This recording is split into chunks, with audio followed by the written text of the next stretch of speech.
Shalom untuk saudara pendengar yang dikasihi Tuhan Yesus Kristus. Selamat siang dan salam sejahtera untuk kita semuanya.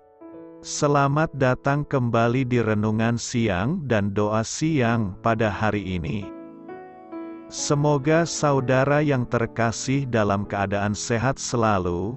Kiranya damai dan sukacita Roh Kudus melimpah di dalam hati dan pikiran saudara saat ini. Sebelum kita mulai renungan pada siang hari ini, marilah kita bersama-sama berdoa. Bapa di kerajaan sorga, terima kasih atas penyertaan yang Engkau berikan kepada saya atas siang hari yang indah ini. Terima kasih telah memberi saya kesempatan untuk selalu dapat bersyukur atas segala pekerjaan yang aku kerjakan.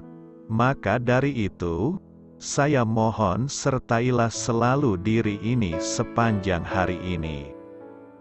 Terima kasih atas berkat Tuhan hingga saat ini aku masih bisa merasakan kebaikan Tuhan dan buatlah agar bibirku selalu mengucap syukur kepadamu.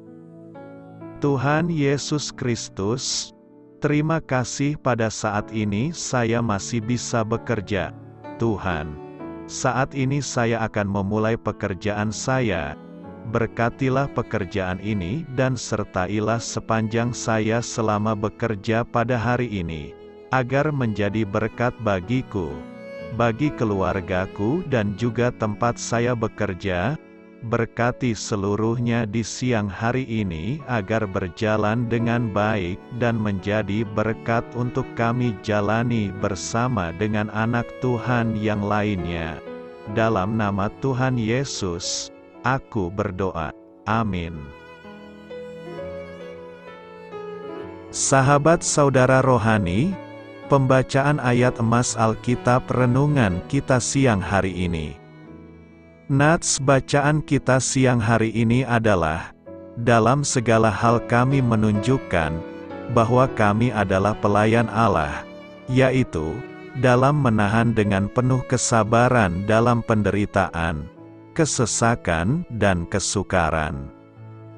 Tertulis di dalam kitab 2 Korintus 6 ayat 4, bacaan kita pada siang ini terambil dari kitab 2 Korintus 6 ayat 1 sampai dengan ayat 10. Sebagai teman-teman sekerja, kami menasihatkan kamu, supaya kamu jangan membuat menjadi sia-sia kasih karunia Allah, yang telah kamu terima. Sebab Allah berfirman, pada waktu aku berkenan, aku akan mendengarkan engkau, dan pada hari aku menyelamatkan, aku akan menolong engkau. Sesungguhnya, waktu ini adalah waktu perkenanan itu. Sesungguhnya, hari ini adalah hari penyelamatan itu. Dalam hal apapun kami tidak memberi sebab orang tersandung, supaya pelayanan kami jangan sampai dicela. Sebaliknya, dalam segala hal kami menunjukkan bahwa kami adalah pelayan Allah, yaitu, dalam menahan dengan penuh kesabaran dalam penderitaan, kesesakan dan kesukaran, dalam menanggung dera, dalam penjara dan kerusuhan, dalam berjerih payah, dalam berjaga-jaga dan berpuasa, dalam kemurnian hati, pengetahuan, kesabaran, dan kemurahan hati, dalam Roh Kudus dan kasih yang tidak munafik, dalam pemberitaan kebenaran dan kekuasaan Allah, dengan menggunakan senjata-senjata keadilan untuk menyerang ataupun untuk membelah ketika dihormati dan ketika dihina, ketika diumpat atau ketika dipuji, ketika dianggap sebagai penipu, namun dipercayai, sebagai orang yang tidak dikenal, namun terkenal, sebagai orang yang nyaris mati, dan sungguh kami hidup, sebagai orang yang dihajar, namun tidak mati, sebagai orang berduka cita, namun senantiasa bersuka cita, sebagai orang miskin, namun memperkaya banyak orang, sebagai orang tak bermilik, sekalipun kami memiliki segala sesuatu. Ayat di atas terambil dari kitab 2 Korintus 6 ayat 1 sampai dengan ayat 10. Mari kita mulai renungan siang kita. Judul renungan kita hari ini adalah Hari-hari biasa. Kata bijak Alkitab hari ini adalah, untuk mendapatkan yang terbaik dalam hidup ini, buatlah setiap saat berharga bagi Kristus. Cerita renungan siang kita hari ini adalah, pernahkah Anda menerima kartu Natal disertai surat dari seorang kawan yang menceritakan kembali kejadian-kejadian biasa tahun lalu? Pernahkah seseorang bercerita tentang membersihkan karpet atau membuang sampah? Mungkin belum pernah. Sebuah terbitan di internet berjudul Journal of Mundane Behavior mengatakan bahwa kejadian-kejadian rutin seperti itu mengisi sebagian besar waktu kita. Sang redaktur pelaksana, seorang pakar sosiologi, mengatakan bahwa rutinitas sehari-hari berharga karena hampir 60% hidup ini kita gunakan untuk kegiatan seperti berangkat pulang kerja dan berbelanja bahan pangan. Kita jarang memerhatikan hari-hari biasa Rasul Paulus. Tetapi ia menulis, dalam segala hal kami menunjukkan bahwa kami adalah pelayan Allah. Segala hal tersebut bukan saja dalam hal menanggung dera, tetapi juga dalam berjerih payah, dalam berjaga-jaga, dalam kemurnian hati, kemurahan hati, dan kasih, serta pengalaman sehari-hari lainnya. Oswald Chambers mengatakan bahwa kita cenderung kehilangan semangat saat tidak punya visi dan dorongan. Kecuali rutinitas pekerjaan biasa, akhirnya, hal yang penting bagi Allah dan manusia adalah ketekunan yang terus-menerus terhadap sesuatu yang tidak kelihatan, dan satu-satunya cara untuk menjaga agar hidup tidak hancur adalah tetap memandang Allah. Maka, mari kita jalani hari ini dengan sungguh-sungguh bagi Tuhan. Karena hari ini adalah hari biasa yang penting. Pelayanan yang penuh kasih. Minggu ini kita akan memasuki minggu ketiga setelah Trinitatis. Dalam minggu ini kita akan membahas tema pelayan yang penuh kasih. Pelayan yang penuh kasih ini digambarkan Paulus kepada kita dengan penuh semangat sebagai berikut. Dalam segala hal kami menunjukkan bahwa kami adalah pelayan Allah, yaitu, dalam menahan dengan penuh kesabaran dalam penderitaan, kesesakan dan kesukaran, dalam menanggung dera, dalam penjara dan kerusuhan, dalam berjerih payah, dalam berjaga-jaga dan berpuasa, dalam kemurnian hati, pengetahuan, kesabaran, dan kemurahan hati, dalam Roh Kudus dan kasih yang tidak munafik.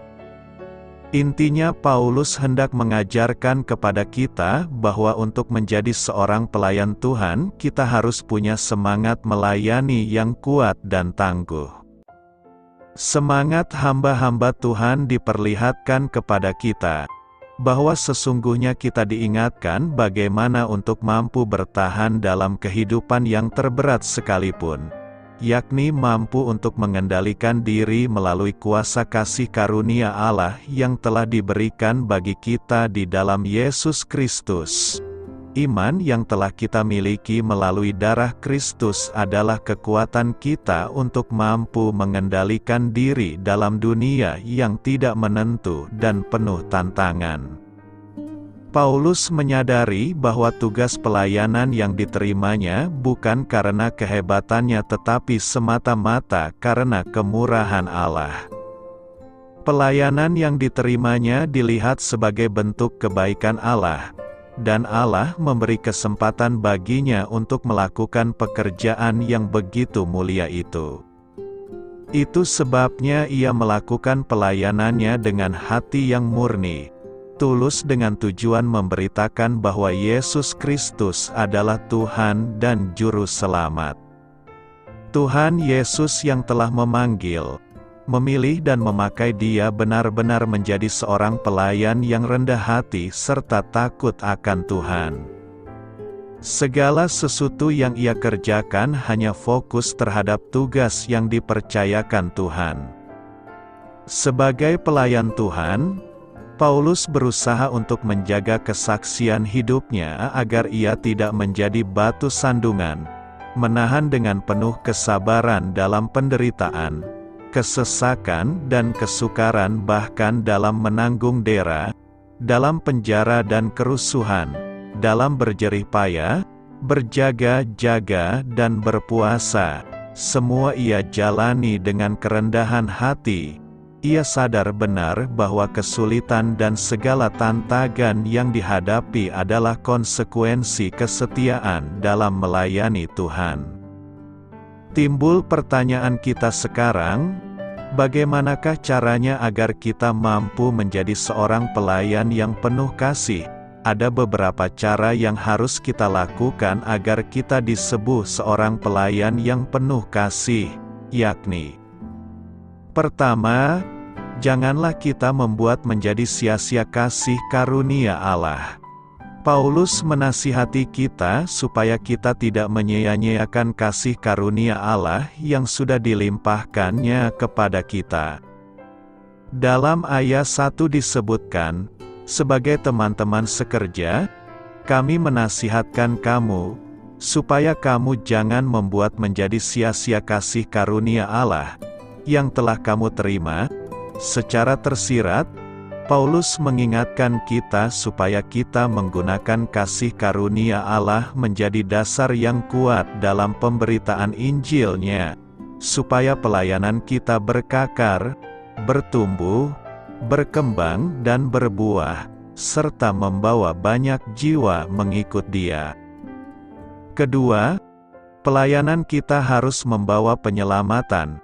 Paulus menyatakan, sebab Allah berfirman, pada waktu aku berkenan, aku akan mendengarkan engkau, dan pada hari aku menyelamatkan, aku akan menolong engkau.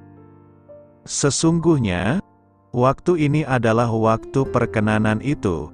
Sesungguhnya, hari ini adalah hari penyelamatan itu.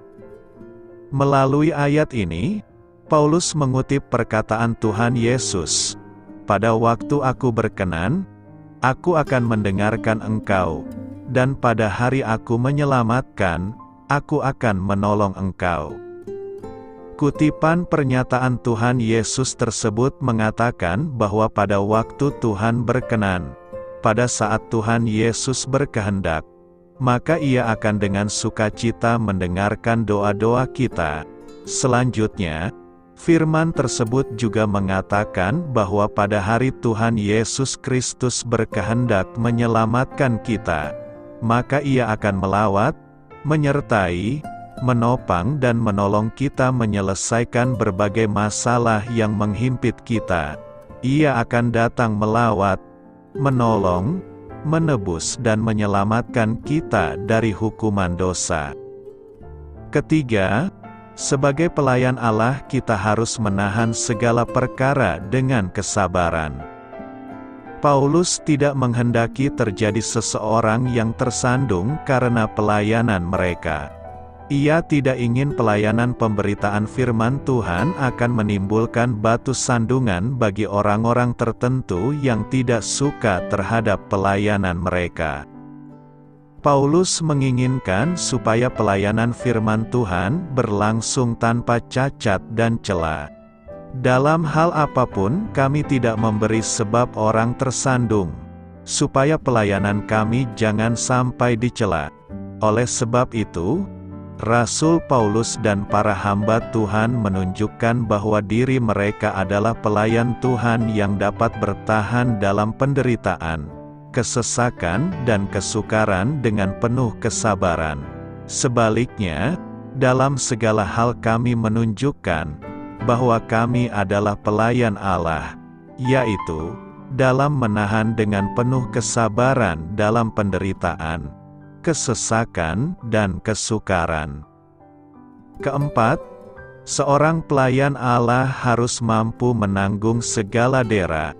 Paulus menambahkan bahwa mereka adalah pelayan Tuhan yang dapat menanggung dera dan derita dengan penuh kesabaran, bahwa mereka dapat dengan sabar dan ikhlas diejek, dihina, dianiaya dan dipenjara, bahwa mereka dengan sabar berupaya, berjerih payah dan berjaga-jaga dengan hati yang tulus, dengan kemurahan hati, kesabaran, serta dalam kasih Allah dan Roh Kudus yang tidak munafik.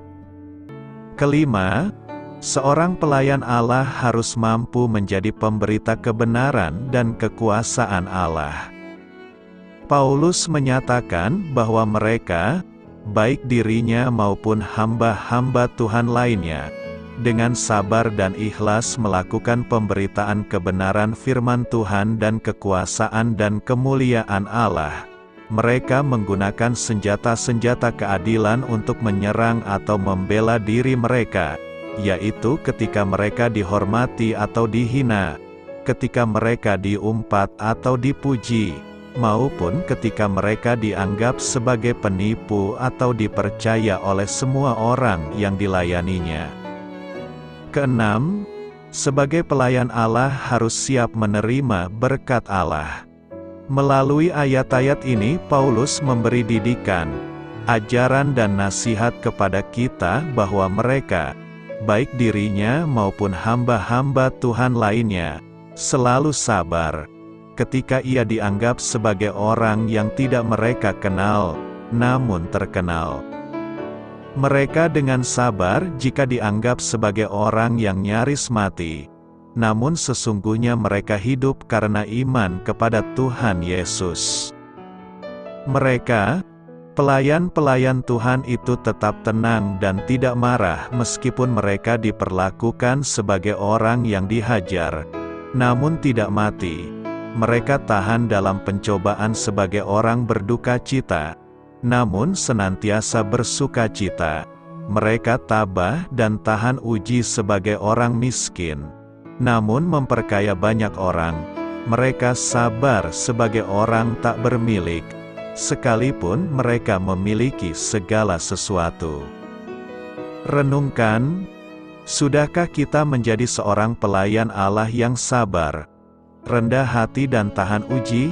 Sudahkah kita memberi pelayanan pemberitaan firman-Nya dengan setulus hati dan segenap jiwa? Kita percaya bahwa semua pribadi di antara kita sudah melakukan pelayanan sesuai dengan karunia yang dianugerahkan-Nya kepada kita. Kita percaya bahwa semua pribadi di antara kita sudah melayani firman Tuhan dengan sabar, rendah hati dan tahan uji. Kita percaya bahwa semua pribadi di antara kita sudah memberi pelayanan pemberitaan firman-Nya dengan setulus hati dan segenap jiwa. Berbahagialah kita yang dengan sabar berupaya, berjerih payah dan berjaga-jaga dengan hati yang tulus, dengan kemurahan hati, kesabaran, serta dengan kasih karunia Allah dan Roh Kudus dalam melayani Tuhan, karena Dia sudah lebih dulu melayani kita dengan penuh kasih, kasih karunia dan belas kasihan-Nya. Berbahagialah kita yang sudah memberi pelayanan pemberitaan firman-Nya dengan setulus hati dan segenap jiwa, karena Dia, Yesus Kristus, Anak Tunggal Allah Bapa, Tuhan kita, sudah menyediakan upah besar di sorga. Berbahagialah kita yang sudah melayani firman Tuhan dengan baik, lebih baik dan terbaik, karena Dia sudah menyediakan bagian hidup kekal yang penuh sukcita dan damai sejahtera di sorga. Karena itu, maka janganlah sia-siakan iman yang telah dianugerahkan pada kita. Sebab itulah yang akan menjadi kekuatan dan pertahanan kita. Apakah artinya bahwa seorang Kristen adalah ciptaan baru? Ciptaan baru ini diulas di dalam 2 Korintus 5 ayat 17 berkata, "Jadi siapa yang ada di dalam Kristus, ia adalah ciptaan baru, yang lama sudah berlalu, sesungguhnya yang baru sudah datang."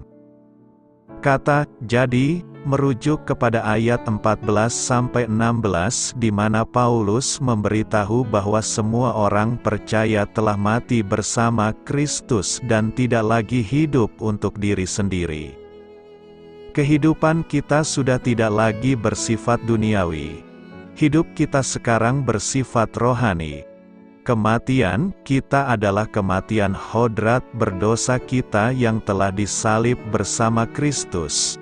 Ia telah dikuburkan bersamanya, dan sama seperti Ia telah dibangkitkan oleh Allah Bapa, kita juga dibangkitkan untuk hidup dalam hidup yang baru. Pribadi yang baru yang telah dibangkitkan itulah yang sedang dibahas Paulus dalam 2 Korintus 5 ayat 17 sebagai ciptaan baru. Demi memahami ciptaan baru ini, kita harus memahami faktanya pertama, yakni bahwa ialah ciptaan, sesuatu yang diciptakan oleh Allah. Yohanes 1 ayat 13 memberitahu bahwa kelahiran baru ini telah terjadi menurut kehendak Allah. Kita tidak diwariskan hodrat yang baru, dan kita juga tidak menciptakan diri kita yang baru, dan Allah tidak sekedar membersihkan hodrat kita yang lama. Ia menciptakan sesuatu yang sepenuhnya baru dan unik. Ciptaan baru ini benar-benar baru, dihadirkan dari nol, sama seperti segenap alam semesta telah diciptakan oleh Allah secara ex nihilo, dari kekosongan. Hanya Sang Pencipta dapat melakukan hal itu. Kedua, yang lama sudah berlalu. Yang lama sedang merujuk kepada segala sesuatu di dalam hodrat lama kita, kesombongan, kesukaan berdosa, pengandalan upaya pribadi, dan opini-opini, kebiasaan, dan nafsu kita yang lawas. Semua hal yang dahulunya kita kasihi telah berlalu, terutama kasih akan diri sendiri dan pembenaran diri dan promosi diri sendiri. Ciptaan yang baru menatap kepada Kristus, bukan menatap diri sendiri. Semua hal yang lama telah mati, dengan disalibkan bersama hodrat yang lama kita. Dengan berlalunya yang lama, yang baru sudah datang. Hal-hal yang usang dan mati telah digantikan dengan hal-hal baru, yang penuh dengan kehidupan dan kemuliaan Allah.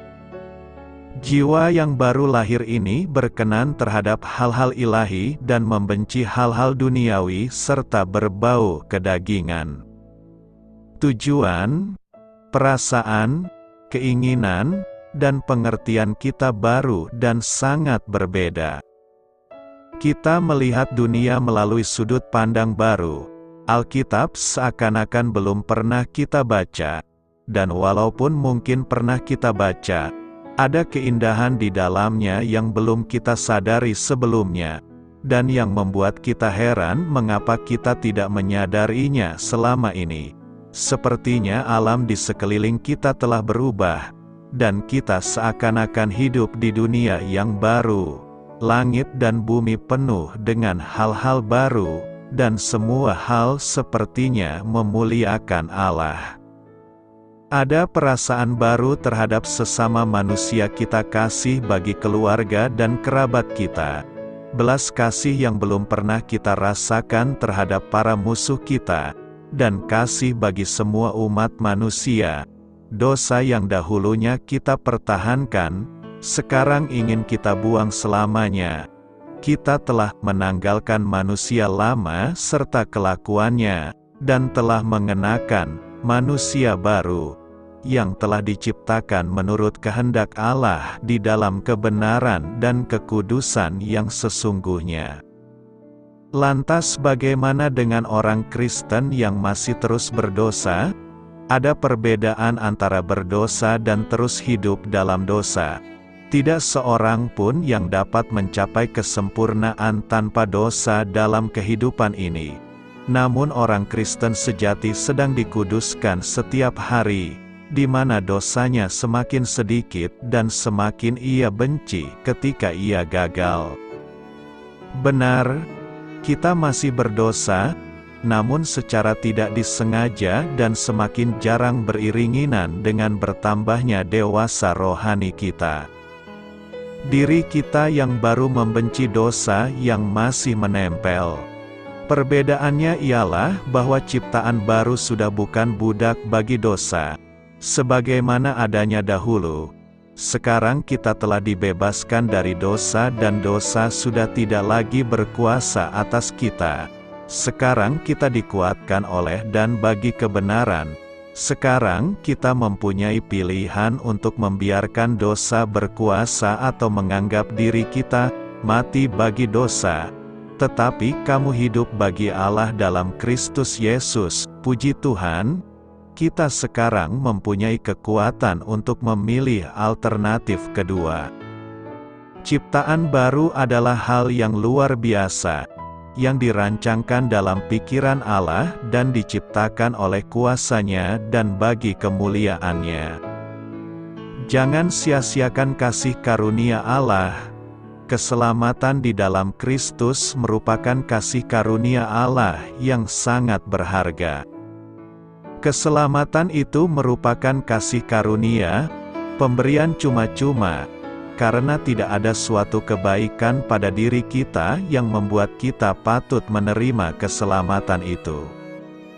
Bagi Rasul Paulus, keselamatan yang dia terima dari Allah itu membuat dia amat bersyukur karena ia adalah mantan penganiaya orang Kristen. Kasih karunia yang telah diterimanya itu membuat dia tetap setia melayani walaupun ia harus menghadapi berbagai macam tantangan berat dalam hidupnya. Rasul Paulus selalu menunjukkan keteladanan sebagai seorang pelayan Allah yang sabar saat menghadapi penderitaan, kesesakan, kesusahan, kesedihan, dan kesukaran, saat menanggung dera, hukuman berupa pukulan, saat berada dalam penjara, saat menghadapi kerusuhan, dikeroyok, saat berjerih payah, bekerja keras, berjaga-jaga, kurang tidur, dan berpuasa, kekurangan makanan.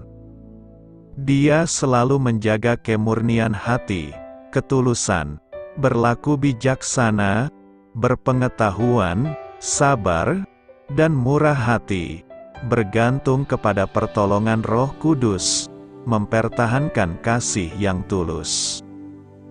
Dia mengajarkan kebenaran dengan kuasa Allah, memakai firman Allah sebagai alat untuk menyerang maupun membela diri, menghadapi sanjungan dan hinaan, pujian dan fitnah.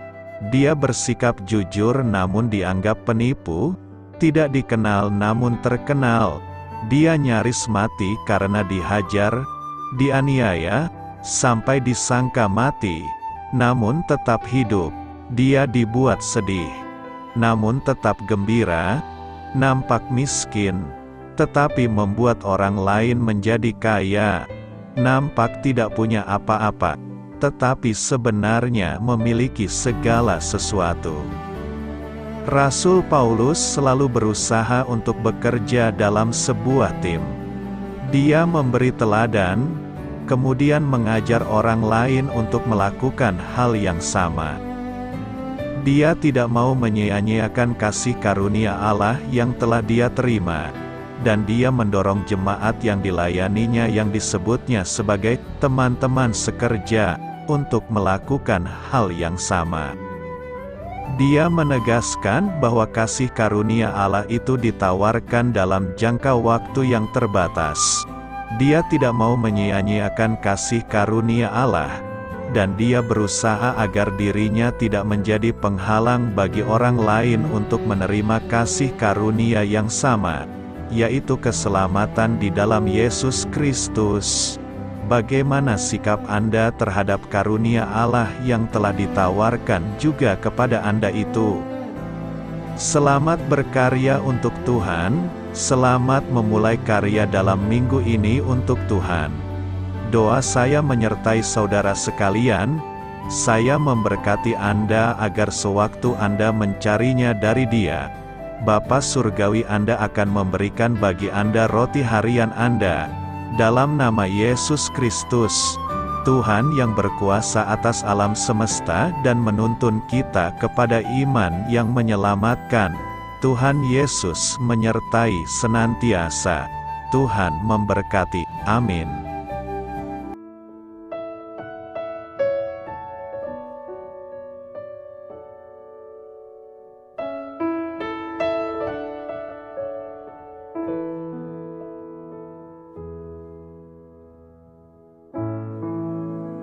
Demikianlah renungan firman Tuhan pada siang hari ini.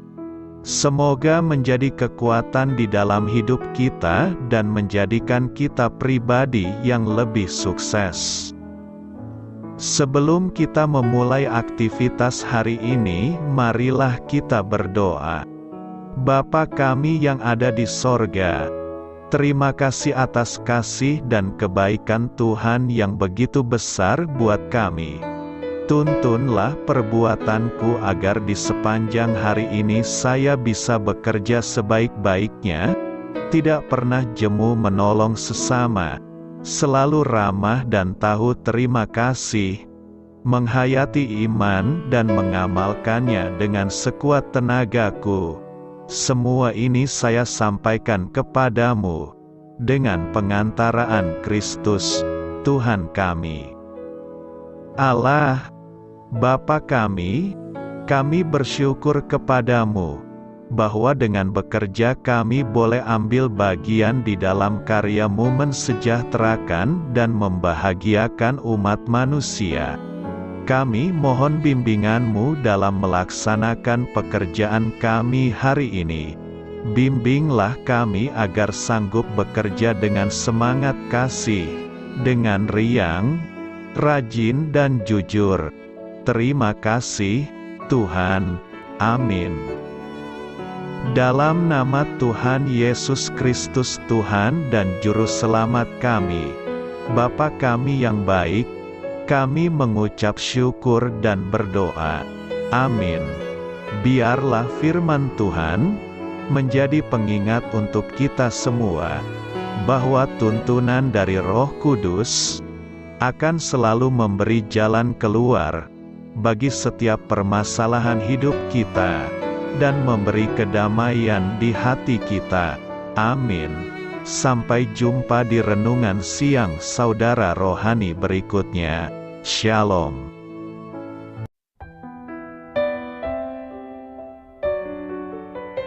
Halo untuk semua pendengar saudara rohani yang terkasih di dalam nama Tuhan Yesus Kristus dimanapun berada.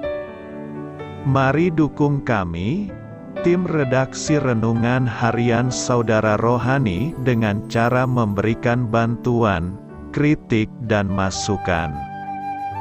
Saudara dapat memberikan masukan melalui kolom komentar di bawah atau mengirim kepada kami langsung melalui email yang tertera di layar Anda, saudararohani@gmail.com.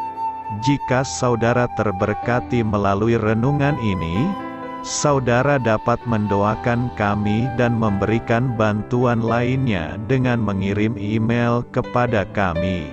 Saya berdoa agar saudara sekalian bahagia dan sehat selalu. Amin.